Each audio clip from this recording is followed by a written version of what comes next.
करताना वेळ महत्वाची आहे. जर त्या वेळेचा तुम्ही सदुपयोग नाही केला तर ती वेळच तुम्हाला खाऊन टाकते.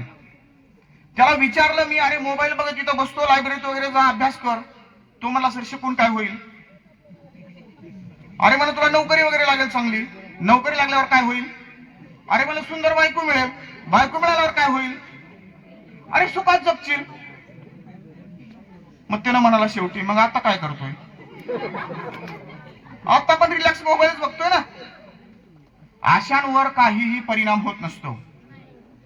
ज्यांना आपल्या आई वडिलांचा आदर आणि कदर, जे विद्यार्थी गुरुजींचा आदर करतात आणि आई वडिलांच्या श्रमाची कदर करतात, तेच लेकरं, तेच मुलं यशस्वी होतात. सरांनी बोलताना सांगितलंय, तुम्ही रात्री 2 वाजता उठा, तुमच्या वडिलाचा हात हातात घ्या आणि ज्या लेकरांना त्या बापाच्या हातावर आलेले फोडं कळतात, त्यांच्या वेदना कळतात, तेच लेकरं यशस्वी होतात. एक कवी म्हणतोय, बाप मला दिसला तळपत्या सूर्याखाली नांगर हाकताना, बाप मला दिसला तळपत्या सूर्याखाली नांगर हाकताना, नागड्या पायानं ढेकळावरून चालताना, भूक लागल्यावर चतकोर भाकरीचा तुकडा तळ हातावर मोडताना, थकून भागून त्याच ढेकळावर झोपताना बाप मला दिसला.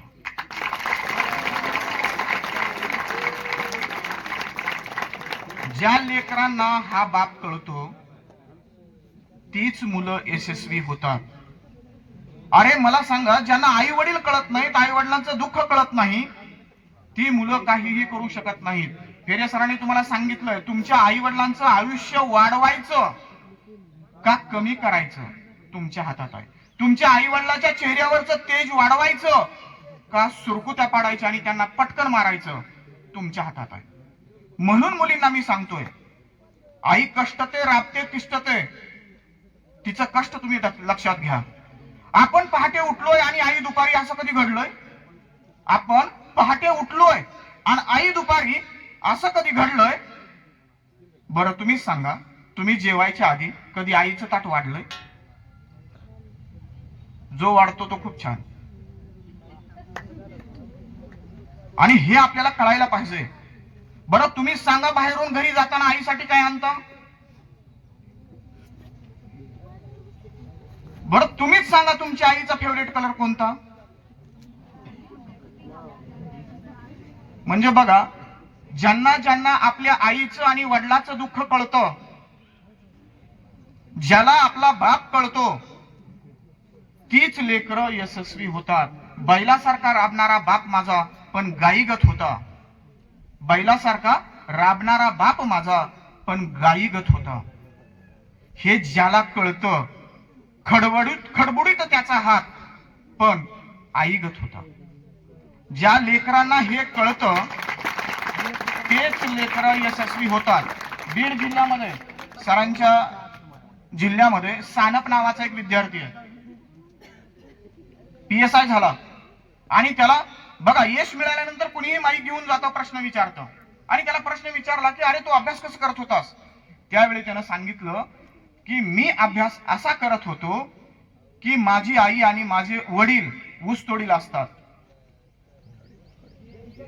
आणि मी अभ्यास करत असताना मला कंटाळा आला की मी हे डोक्यात घ्यायचो की माझ्या वडिलाच्या पायाला किती भेगा पडल्यात, माझ्या आईच्या पायाला किती भेगा पडल्यात आणि त्यातून किती रक्तस्राव होतोय, हे मी डोक्यात घ्यायचो आणि त्याच्यातून मला स्फूर्ती मिळायची आणि मी अभ्यास करायचो. ते तुम्हाला मी बाहेरचं उदाहरण सांगितलंय. आपल्याच महाविद्यालयाची एक विद्यार्थिनी, मला वाटतं नम्रता पौड, आई नाहीत, वडील नाहीत, अंदोऱ्याला आजीकडे राहायची.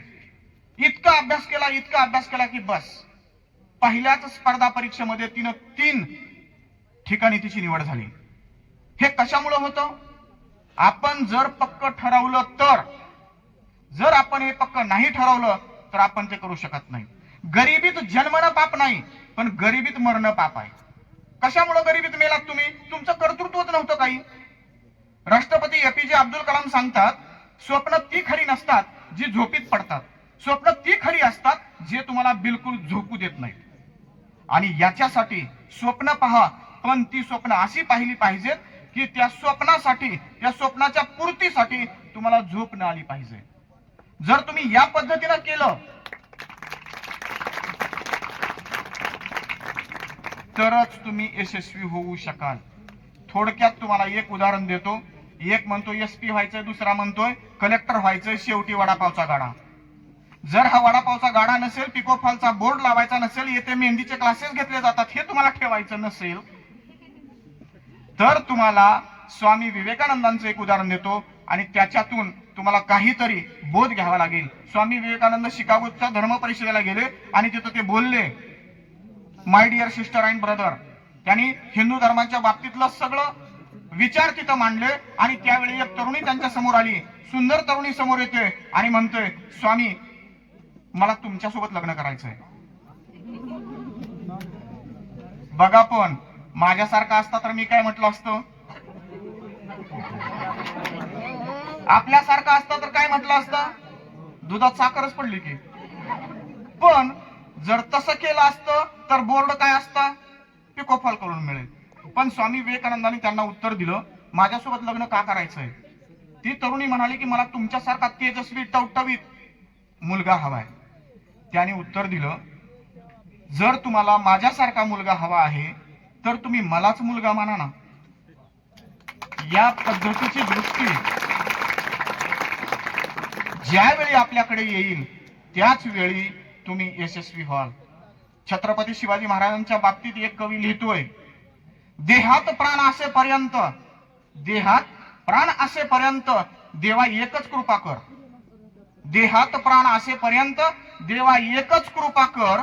समोर परस्त्री येताच माझी दृष्टी शिवरायांची कर, माझी दृष्टी शिवरायांची कर.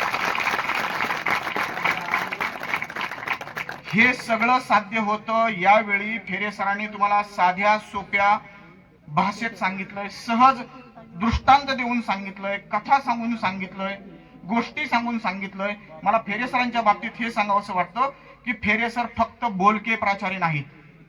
फेरे सर थर्ड इयरला होते, मी फर्स्ट इयरला होतो लातूरला. आम्ही एकाच महाविद्यालयामध्ये शिकलो, MA बी आम्ही एकाच महाविद्यालयामध्ये केलं. परंतु त्यांना मी शाळेतल्या जीवनापासून ओळखतो.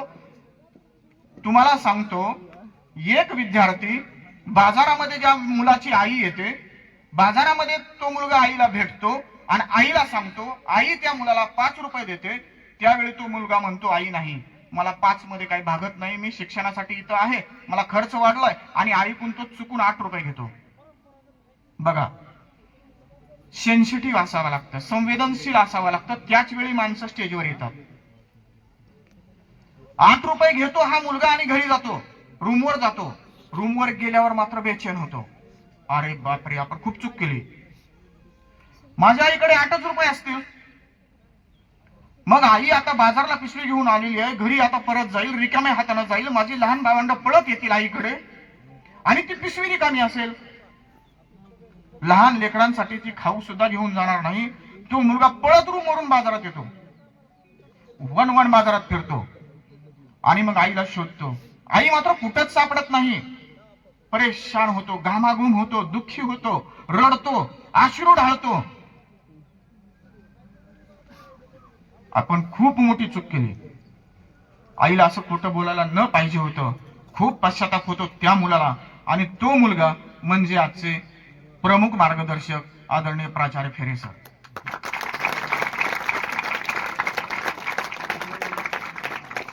ज्या लेकरांना आपल्या आई वडिलांचं कष्ट कळतं त्या लेकरांना मला वाटतं कुठल्याच मार्गदर्शकाची गरज नाही.